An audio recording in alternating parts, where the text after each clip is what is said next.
Antes de ir a una pausa, le pregunté al diputado Víctor Sánchez Orozco si eventualmente las circunstancias provocan que haya una orden de aprehensión, quienes están aspirando a un cargo público de elección popular, ¿podrían perder esa candidatura, Víctor? Sí podrían, porque entonces se tendría que cumplimentar esa orden de aprehensión, porque no podrían ir a hacer campaña, por ejemplo, en algo muy práctico, tendrían que presentarse ante la autoridad que los requiera judicial, y ahí habría un término para que la autoridad o les dicta auto de libertad por falta de elementos, o les dicta auto de formal prisión. Si les dicta auto de formal prisión, automáticamente se suspenden sus derechos políticos. Entonces sí podría. También hay que reconocer que los juicios de amparo tardarían en resolverse, no sería de un día para otro. Con eso también quiero decirlo que más allá de la comisión hay una responsabilidad como diputado de que no es nada más en este tiempo electoral. O sea, si la Fiscalía con todas las pruebas que ya tiene no actúa hoy, mañana, en un mes, 2 meses, nosotros vamos a seguir presionando por la vía jurisdiccional federal para que lo obligue, aun cuando pasen después las elecciones. Nosotros queremos que se llegue al fondo del asunto, más allá de que los tiempos políticos electorales ya nos alcanzaron. Esa es la muestra que yo, lo digo con toda claridad, que tengo, de que a mí me interesa más que se haga justicia que andar viendo tiempos electorales. Entonces, no es una llamarada para llamar la atención, no es un incendio de circunstancia para decir, aquí estoy, miren, ando en campaña. No. ¿Cuál es la motivación entonces reiterada de parte tuya para llegar al fondo de este asunto? Pues la motivación que tienen todos los jaliscienses, estamos hartos de ver que los políticos desvían recursos a diestra y siniestra y que no haya quien les ponga un alto. No, nosotros lo que queremos es que, y los premian aún, ese es el otro riesgo, Marcos, que ahora quieren regresar estas personas que desfalcaron al Congreso, es decir, y van por la segura. Es decir, tenemos a Jorge Arana, que va de pluri, tenemos a Enrique Abreu de Castro, que sí, es candidato por el 14, pero seguramente aparecerá en la primera primera posición del Verde también para ser plurinominal. Y por otro lado también Isaías Cortés Berumen, también en las primeras posiciones del PAN, y Omar Hernández contendiendo por Distrito 3. No hemos entrado a los otros casos, Marcos, o sea, para ver cómo la pasada legislatura desvió 685 millones de pesos, todos ellos los que te acabo de mencionar, exceptando Raúl Vargas, que afortunadamente ya no entra, todos los demás, los otros 3 miembros de la Comisión de Administración, quienes decidieron en su momento retener los impuestos, no entregarlos al SAT y desviarlos. A ver, hay una cuestión. Acabas de mencionar una cifra dura, 600 y tantos millones de pesos. A ver, desglósalos, por favor. Ok, estamos hablando de 685 millones. SAT, nosotros regularizamos 384 millones de pesos. Es decir, estos 384 millones era la deuda que dejó la pasada legislatura y la antepasada, sobre todo la pasada, en que retuvieron ese dinero. Todos se lo retuvieron a los empleados, como es su obligación como patrones, pero nunca lo entregaron al SAT. 384 millones, pero además a pensiones del Estado. Hay una cuestión. Al SAT entonces, le debieron haber entregado, porque fue nomás puente el Congreso del Estado, retuvo los impuestos del personal. Así es. Por 384 millones de pesos. Sí. ¿A quién debieron enterar ese dinero? Al SAT, al Servicio de Administración Tributaria. ¿El Congreso tiene un comprobante de que no entró eso? Así es. ¿O una resolución, un mejor dictamen? Comprobante que había requerimientos cuando nosotros llegamos, multas incluso hubo, y en su caso nosotros logramos... las famosas asesorías estas de las cuales también voy a señalarte, se hicieron supuestamente primero para hacer una auditoría y ver que no se pagaba, pues eso es absurdo, y segundo, para que supuestamente se adhirieran al decreto que surgió desde el 2008, pero que tenía alcances hasta el 2012, 2013, y ese decreto ellos nunca lograron adherirse, y aún con toda esa supuesta asesoría profesional, y nosotros lo hicimos en mediados del 2013, sin ninguna asesoría más que la asesoría de los empleados del Congreso, y ahí se condonó 384 millones de pesos. Eso es el adeudo que dejó la pasada legislatura. Sí, pero entonces, insisto mucho, esos 384 millones de pesos, en primera instancia, si se los rebajaron al personal y no lo entregaron al fisco, ¿qué pasó con ellos?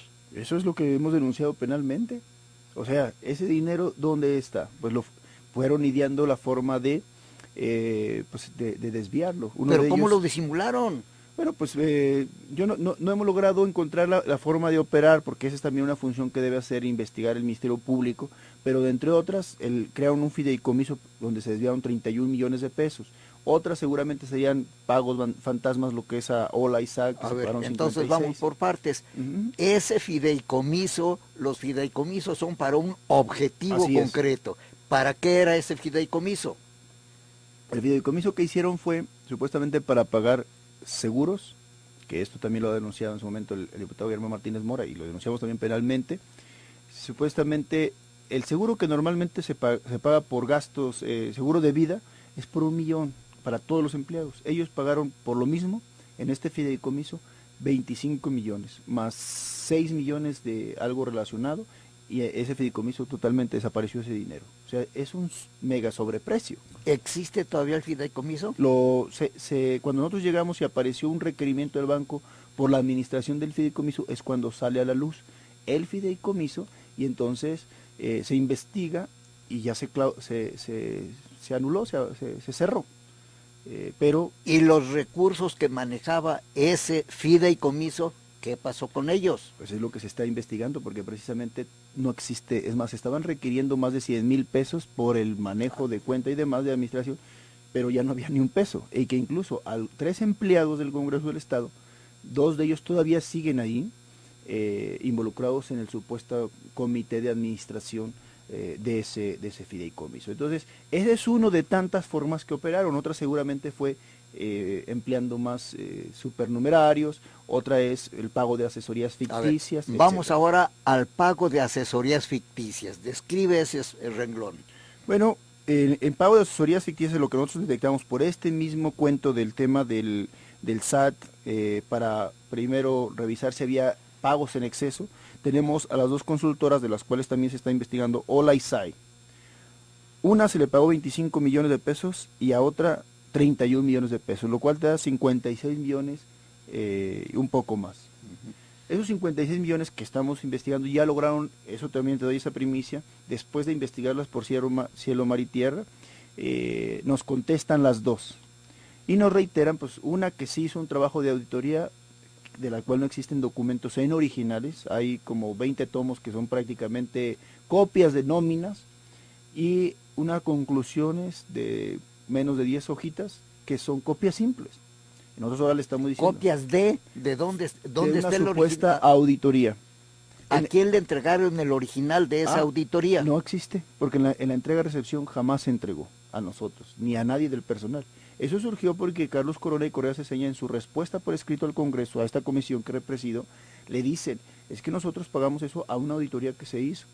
Y entonces le ordenamos a todo el personal que revisara. Entonces ya sale el director de control presupuestal, dice, yo aquí tengo estos documentos, jamás se me entregaron, y no están en la entrega-recepción de la mesa directiva saliente ni de la mesa directiva entrante, ni a él como funcionario tampoco. Dice, yo en alguna ocasión voy y veo estos documentos, pero bueno, pues, ahora que me están requiriendo veo que se trata de lo mismo, pero son copias simples. O sea, los originales, como muchas otras cosas, cuando veo que algunos de ellos se defienden tratando de defender lo indefendible, porque dicen, no, es que se trata, bueno, pues es que ellos también perdieron una serie de documentos.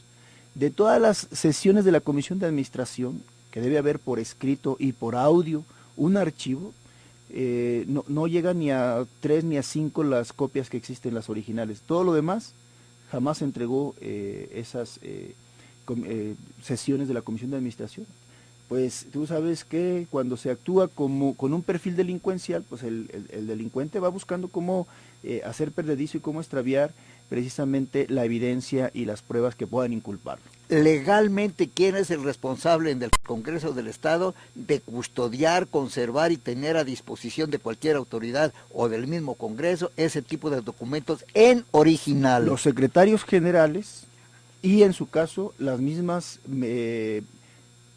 comisiones. Yo soy presidente de una comisión, por ejemplo, yo ahorita como presidente de la comisión del caso López Castro, SAI y Ola, bueno, yo tengo una serie de documentación. Toda esa documentación, el día que, porque es una comisión temporal, si la comisión se concluye su trabajo, entregará al secretario general, al presidente de la mesa directiva, todas las documentaciones, y te aseguro que yo esos documentos dejaré constancia, porque eso es lo que procede, esa entrega-recepción, y ellos tendrán que entregar a su vez a quienes... ¿En original las tienes? Claro, en original, firmadas Mira, por todos aquí los... entre nos, estimado David, dime, Víctor, perdóname, dime en dónde físicamente los tienes y si están seguros. Ah, no, claro, esos están bajo resguardo en mi propia oficina. Ah, perfecto. Bueno, no digas en qué escritorio ni en qué archivero, porque si no, hasta el archivero se va. Vamos a hacer una pausa y antes le voy a decir, hay otro desglose que Víctor Sánchez Orozco nos está haciendo sobre esos 685 millones de pesos de la pasada legislatura. ¿Sabe qué me llama la atención del diputado? Lo que dice es que quien tiene mentalidad delincuencial obra en consecuencia. Gulp, pausa.